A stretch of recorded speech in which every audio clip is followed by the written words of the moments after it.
Hey everyone, welcome to CLAT point and let's start आज का हमारा सेशन। आज हम बात करेंगे कि एनएलसेट 2024 के पेपर में किस तरीके से आप 100 प्लस स्कोर कर सकते हैं।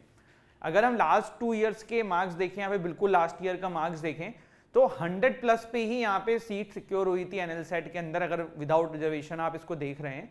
अदरवाइज काफी मुश्किल हो जाता है। तो आज हम बात करेंगे कि किन चीजों का ध्यान में रख के आप जो है एनएलसेट के पेपर में 100 प्लस के आसपास स्कोर कर सकते हैं। ठीक है, देखो सबसे पहली चीज तो ये कि यार किसी भी एग्जाम को देने से पहले आपको उसका सिलेबस क्लियर होना चाहिए। तो आई होप अब आप लोग इस वीडियो को देख रहे हो तो आपको सिलेबस पता हो। जिनको नहीं पता है जल्दी से एक बार मैं रिमाइंड करा देता हूं। There is a part A, there is a part B. Part A के अंदर करंट अफेयर, क्रिटिकल रीजनिंग और आपका रीडिंग कॉम्प्रिहेंशन, जिसको हम इंग्लिश बोलते हैं, ये तीनों आता है 25-25 मार्क्स का। Then there is a part B जिसमें 6 क्वेश्चन लीगल के आएंगे 60 मार्क्स प्लस एक ऐसे लिखना होगा 15 मार्क्स का, 75 मार्क्स दोनों को जोड़ दो, आपका 150 मार्क्स का पेपर हो गया। ठीक है, तो ये सॉर्टेड है। इंटरव्यू कुछ नहीं होता है, पहली साल हुआ था, अब नहीं होता है। अब अगर देखो आप लोग प्रिपरेशन कर रहे हो और आप लोग मॉक टेस्ट दे रहे हो या अपने प्रिपरेशन को प्रैक्टिस के थ्रू कर रहे हो, तो सबसे इंपॉर्टेंट चीज ना आपको फाइंड करनी है कि आप अभी मिस्टेक कहाँ पे कर रहे हो। टाइप ऑफ मिस्टेक क्या है आपकी, क्या आपकी कोई फैक्चुअल मिस्टेक है या आप कॉन्सेप्चुअल मिस्टेक्स करते हो या आप सिली मिस्टेक्स करते हो। फैक्चुअल मिस्टेक्स का मतलब ये कि भाई आपसे पूछ लिया कि यार रशिया के प्रेसिडेंट का नाम क्या है, प्राइम मिनिस्टर का नाम क्या है। ठीक है, अब ये तो चलो सिंपल क्वेश्चन है, बट अगर ऐसे पूछ लिया और आपको नहीं पता है तो वो एक फैक्ट बेस्ड बात थी। ठीक है, वो गलत होने के चांसेस हैं भी, और अगर होता है तो इतना परेशान भी नहीं होना है। ठीक है, फैक्ट बेस्ड क्वेश्चन आप कोशिश करो अपना मंथली मैगजीन पढ़ने का, या फिर वोकेबलरी, अगर इंग्लिश में वोकेबलरी बेस्ड क्वेश्चन आ जाए, वर्ड मीनिंग पूछ लें, सिनोनिम पूछ लें, एंटोनिम पूछ लें, तो ये आप अपना धीरे धीरे वोकैब बढ़ाओ। बट जस्ट इन केस ये गड़बड़ भी हो जाएगा, इसको इतना दिल पे नहीं लेना है, क्योंकि हम हमारी तरफ से कोशिश ही कर सकते हैं एंड हर कुछ तो नहीं पता हो सकता है। बट अगर आप conceptual mistakes and silly mistakes करते हैं तो this is a matter of concern. ये हमें सोचना होगा कि हम कैसे कर रहे हैं और इस पर हमें काम करना होगा। कॉन्सेप्चुअल मिस्टेक्स का मतलब क्या होता है, सिली मिस्टेक्स का मतलब क्या है। कॉन्सेप्चुअल मिस्टेक्स में आगे बताऊंगा, सिली मिस्टेक्स में भी बता देता हूं। सिली मिस्टेक्स का बेसिकली मतलब है कि आप एग्जाम प्रेशर को हैंडल नहीं कर पाए पेपर वाले दिन और वहां पे जाके कुछ गलती कराए, या आपको कोई चीज आती है उसके बावजूद भी आप उसको गलत करके आ जाओ। तो these are types of silly mistakes. ये हम बहुत बार सुनते हैं कि यार मैं तो मेरे को आता था लेकिन मैं गलत कर गया। अरे भाई, आता था तो गलत क्यों कर गए, है ना। वही तो करना है, वही तो सीखना है। तो ये वाली चीज है। ठीक है, अब इसको कुछ एग्जाम्पल से समझेंगे, उससे पहले आगे बढ़ेंगे। एनएलसेट 2024 का हमारा प्रारंभ बैच है, 21,999 का है। पार्ट ए पार्ट बी की बुक्स आपके घर पे आएंगी, लाइव क्लासेस हैं, प्रॉपर फीडबैक के साथ मॉक टेस्ट होंगे इसी के अंदर, हर 10 दिन में एक पेपर होगा, पर्सनल मेंटरशिप है, पेपर है, पेपर भी सबकी मॉक टेस्ट है। अगर आप सिर्फ पार्ट बी की हमारी बुक्स मंगाना चाहते हैं तो दिस इज आवर कोर्स, जिसमें आप सिर्फ पार्ट बी की बुक्स अपने घर मंगा सकते हैं। And if you are seeking mock test, 2499 का हमारा फुल लेंथ 35 प्लस मॉक्स हैं। ये सारे ही कोर्सेज की डिटेल आपको डिस्क्रिप्शन से हमारी ऐप डाउनलोड करके मिल सकता है, या हमारी वेबसाइट है www.clatpoint.com, आप विजिट करके देख सकते हैं। ठीक है, चलिए अब हम मिस्टेक्स पे भी आएंगे, हम ये भी समझेंगे, लेकिन 100 प्लस लाने के लिए हमें और क्या क्या चीजें ध्यान रखनी। सबसे पहली एक चीज और दिमाग में आती है कि सर हम क्वेश्चंस कितने अटेम्प्ट करें। तो इसका जवाब है फुल। फुल क्यों है, देखो यार एनएलसेट का पेपर ऐसा तो है नहीं कि 1/4 नेगेटिव है, कि मतलब आप 1/4 नेगेटिव तो है ही है, पर एनएलसेट का पेपर ऐसा नहीं है कि अगर आपने कोई क्वेश्चन छोड़ दिया, पार्ट ए की मैं बात करता हूं, तो आपको उसमें मार्क्स नहीं कटेगा। अनअटेम्प्टेड क्वेश्चन पे भी 1/4 नेगेटिव है। तो ये अपने आप में एक बहुत दिक्कत का विषय है एज ए स्टूडेंट, कि आप अब कोई क्वेश्चन ना आने पे छोड़ नहीं सकते हो। दैट मीन्स कि आपको वहां पे भी आंसर लगाना है, वहां पे भी आपको टिक मार्क करके आना है। तो पेपर ए तो फुल अटेम्प्ट करना है। अब पेपर बी सर यहां तो नेगेटिव नहीं है ना, तो यहां हम छोड़ सकते हैं। क्यों छोड़ सकते हो, रिटन पेपर है, डिस्क्रिप्टिव पेपर है, अगर आप एक भी क्वेश्चन को छोड़ दोगे तो आपको तो वैसे भी, जैसे लीगल का छोड़ दिया तो 10 में से 0 मार्क्स मिलेगा, ऐसे का छोड़ दिया 15 में से 0 मार्क्स मिलेगा। तो कहने का मतलब ये कि कुछ लिख के आओगे तो 1-2 नंबर तो आएंगे। तो अपने को पेपर पूरा अटेम्प्ट करना सीखना है, ये बहुत इंपॉर्टेंट चीज है। एनएलसेट का पेपर बिल्कुल पूरा अटेम्प्ट करना है, बिल्कुल नहीं छोड़ना है। एक मैं यहाँ पे आपको ट्रिक बताऊंगा, पार्ट बी में हमेशा स्टार्ट करो एस्से से। क्यों बता रहा हूं समझना, ये 15 मार्क्स का है, इसमें आप कुछ नहीं करोगे, बेकार भी लिख के आ जाओगे, 5-6 नंबर तो मिलेगा।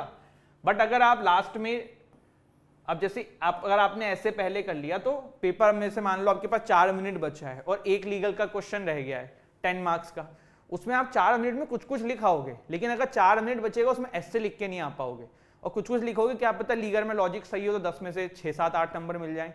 तो ये सब स्मार्ट मूव्स होते हैं जो आप करके सीखोगे, इसीलिए मॉक टेस्ट की बहुत जरूरत होती है आप लोगों को, वो आप जरूर प्लीज अपने आप को एनरोल करा लीजिएगा, क्लैट पॉइंट में कराइए, जहां भी कराइए। अब वापस से आते हैं आपकी मिस्टेक्स के ऊपर। देखो कॉन्सेप्चुअल मिस्टेक्स क्या होती हैं। कॉन्सेप्चुअल मिस्टेक्स ये होती हैं कि जैसे आप क्रिटिकल रीजनिंग में रीजनिंग गलत लगा रहे हो, आपको कॉन्सेप्ट्स की कमी है, वो जो ट्रिक वहां पे यूज होनी है वो आपने नहीं लगाई है। हम लोगों का एक बहुत दिमाग में एक वहम होता है कि सर करंट अफेयर जो होता है ना ये तो फैक्ट बेस होता है, नहीं ऐसा नहीं है। जैसे कि इसको पढ़ना, which one of the following is the context with the term qubit, qubit लिखा हुआ है। अब ये करंट अफेयर का क्वेश्चन है, ठीक है, यहाँ पे आपके सामने 4 वर्ड्स लिख के आए हुए हैं। अब ये करंट अफेयर में भी आप समझ सकते हो और इसको अगर कोई मतलब आरसी में भी लेना चाहे तो ले सकता है, but qubit was in news in current affair, तो इसीलिए ये क्वेश्चन यहाँ पे है। अब आप कहोगे कि सर हमने तो कहीं पढ़ा ही नहीं क्यूबिट, यार क्या होता है, ये तो फैक्ट बेस्ड चीज है, हटाओ। नहीं यार, ये कॉन्सेप्ट बेस्ड है। कैसे देखना, लिखा क्या हुआ है, क्यूबिट, क्यू एंड बिट। भाई बचपन से हमें पता है कि बिट, बाइट्स, ये सब कंप्यूटर की नापने की यूनिट होती हैं, स्टोरेज नापने की यूनिट होती हैं। यहाँ पे आप देखोगे कि एक ही कंप्यूटिंग का ऑप्शन है, लगा दिया। बात समझ रहे हो, हर चीज फैक्ट बेस नहीं है, दिमाग बहुत यूज होता है। एक और जैसे कि एक्सक्लूसिव पावर ऑफ लोकसभा आपसे पूछ लिया, ठीक है, अब ये भी कुछ बोलेंगे कि सर हमने तो पढ़ा ही नहीं था तो हम फंस गए। ऐसा कैसे नहीं पढ़ा था, एक बार ऑप्शन तो पढ़ो, कुछ तो आता है ना, क्या पता आपको दिमाग लगा के इसको सॉल्व कर ले जाओ। दिमाग लगाते हैं, इमरजेंसी डिक्लेयर करने का पहला स्टेटमेंट लिखा हुआ है, दिमाग पे सोचो, क्या सिर्फ लोकसभा के पास ये पावर हो सकती है, नहीं यार, राज्यसभा के पास भी होगी, तो गलत। सिर्फ लोकसभा के पास एक्सक्लूसिव पावर है ही नहीं। फिर एक और यहाँ पे देखो तीसरा लिखा हुआ है, impeachment of the president of India. Again सिर्फ लोकसभा के पास कैसे हो सकती है, राज्यसभा का भी तो रोल होगा, तो ये भी गलत। तो आप देखोगे कि सेकंड वाला ऑप्शन सही लग रहा है। कहने का मतलब ये कि these are the conceptual method जो आपको यूज करने हैं और दिमाग खोल के करना है।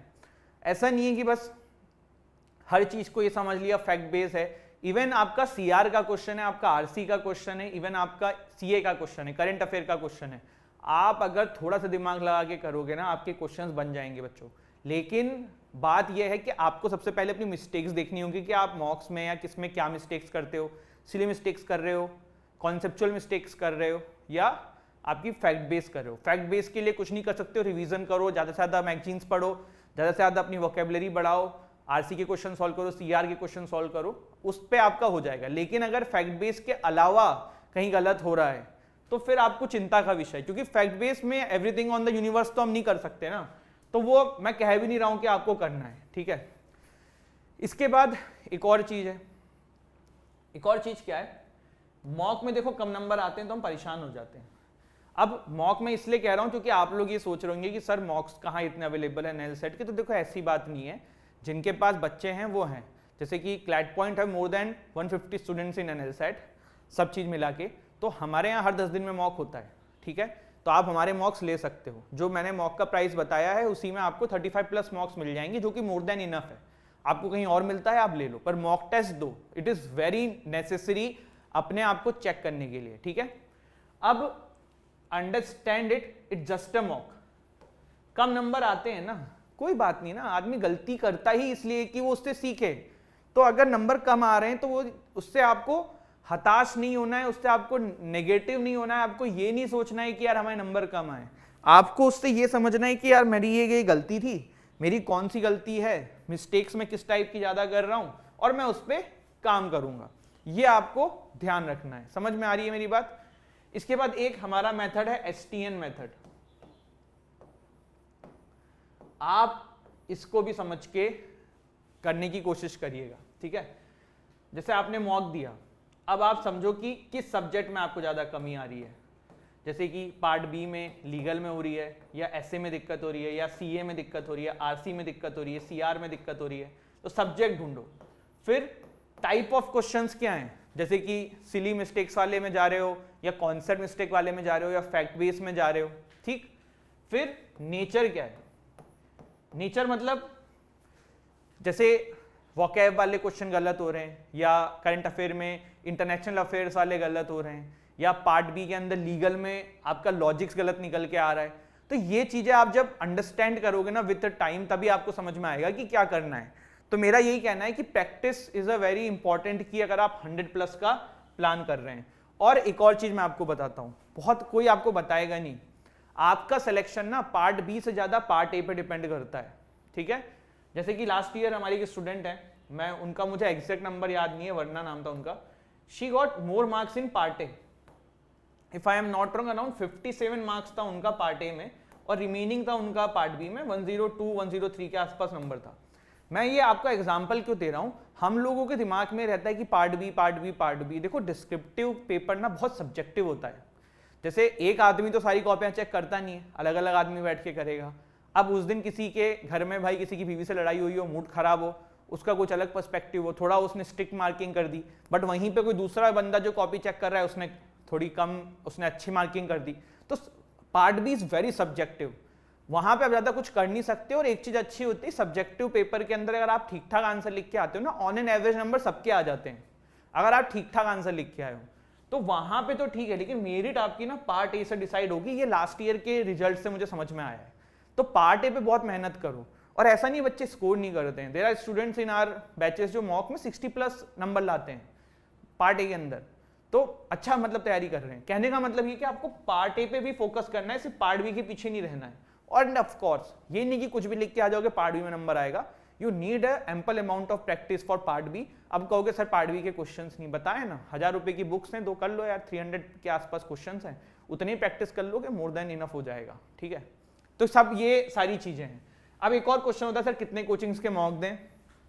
तो देखो यार, मैं ये कोचिंग्स तो नहीं बोलूंगा, बट मैं ये बोलूंगा अराउंड 20 to 30 मॉक्स मिनिमम सबको देना है।